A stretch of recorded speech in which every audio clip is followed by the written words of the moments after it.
Welcome to my channel.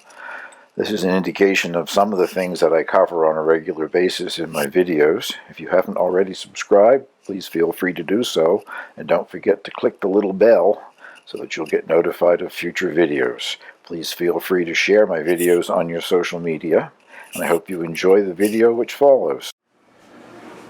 Well, as the title said, I'm going to try to make sour gherkins, or what the French call cornichons.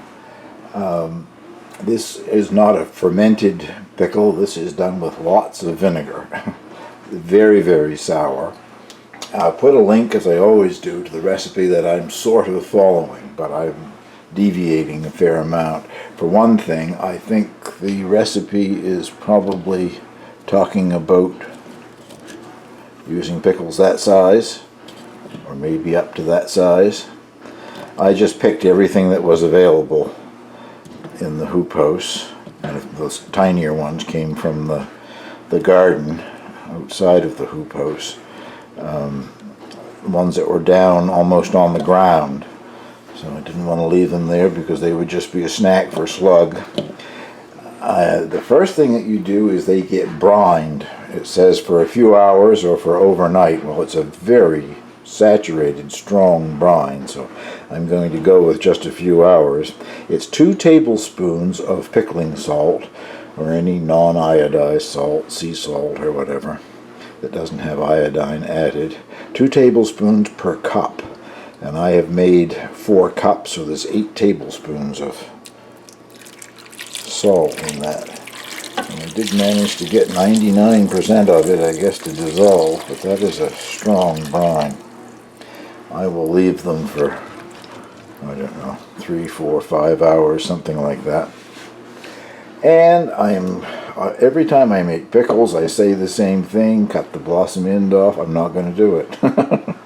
You can buy pickles, looking just like this, that don't have the blossom end cut off. I've always cut it off. I've never made it without doing it.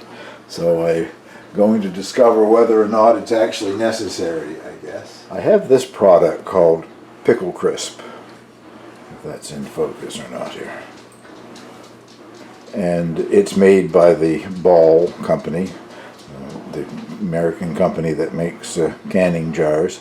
The jars that I'm using are Bernardini, which is, as far as I can tell, is what Ball is called in Canada. I think it's the same company. They're the same kind of a jar, just a different name on them. But anyway, Pickle Crisp is calcium chloride. That's all it is. It's just little granules of calcium chloride. And you add so much to a bottle. I won't be able to find it now that I want to, will I? Here we are.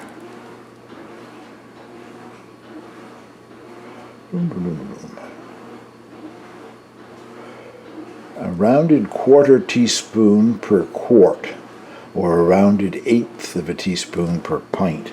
The bottles that I'm using are Canadian, so they're liter bottles. So I will use a rounded 1/4 teaspoon, and hopefully that will keep them crunchy. But these are not going to be long storage anyway, so I don't think they'll have a chance to get too soft. And you wait till you see what they go in, the amount of vinegar, pure vinegar, not diluted at all. And they say that you could refrigerate them or can them for 10 minutes. I don't think you need to can anything. It's got that much acid in it, but I am going to refrigerate them. I have company coming, and my sister and her granddaughter and the little girl, my great niece, is a great pickle eater, so I'm sure we'll have pickles at every meal. Anyway, I'll bring you back in 3 or 4 hours' time when I carry on with this process. Well, this certainly is not a very involved process. Let's hope they turn out to be something that I like. This is the Pickle Crisp, which, as I said before, is calcium chloride. I'm doing 1/4 teaspoon to each of these liter bottles. I'm not using the seasonings that the recipe recommends. Don't have it, for one thing. But it isn't anything that I particularly care for, so I'm only using part of it, I guess. I am going to put a few black peppercorns in each jar.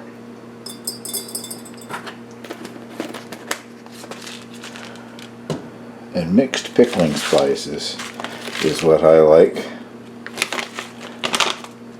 So I'm going to put a teaspoon of that in each jar.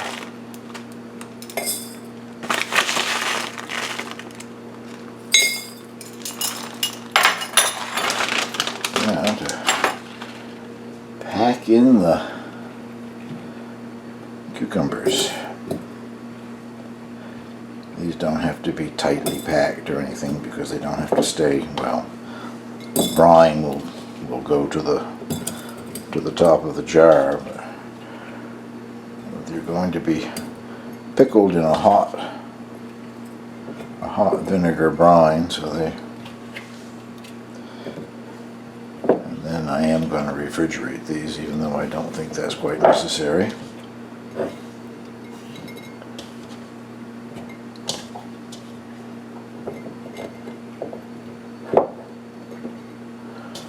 Hope I don't end up with very soft cucumbers, because this is the first time I've ever made pickles that I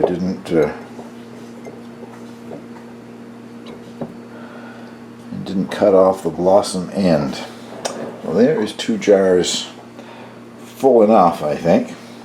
2-liter jars. And now to make the vinegar pickle. Well, the pickling brine is 1 tablespoon of canning salt. I want to lose count here. That's 4. 1 tablespoon of canning salt for each cup of vinegar. And I'm using white vinegar. You can use either white or cider. And you bring this to a boil. And obviously it goes over the pickles. So I'll come back when it's come to a boil. Well, I don't know if I have too much of this or not enough. It's always my conundrum. If there's too much, I can certainly just save it in a jar.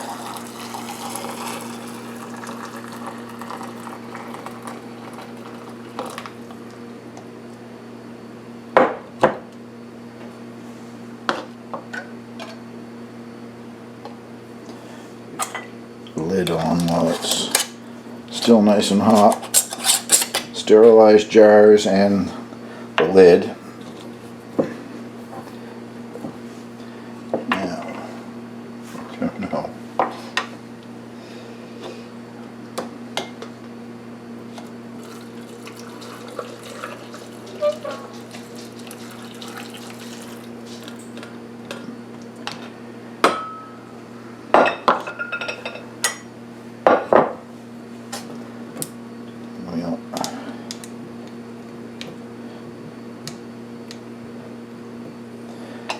Not enough.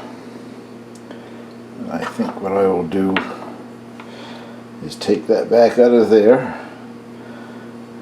and boil another cup to go with it.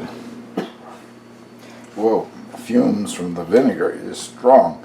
I took the brine back out of the bottle and added another cup of vinegar, another tablespoon of salt.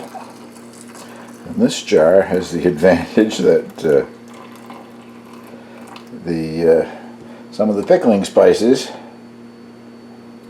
got boiled with the vinegar, so maybe they'll taste even better. But it turns out I needed just about exactly 5 cups.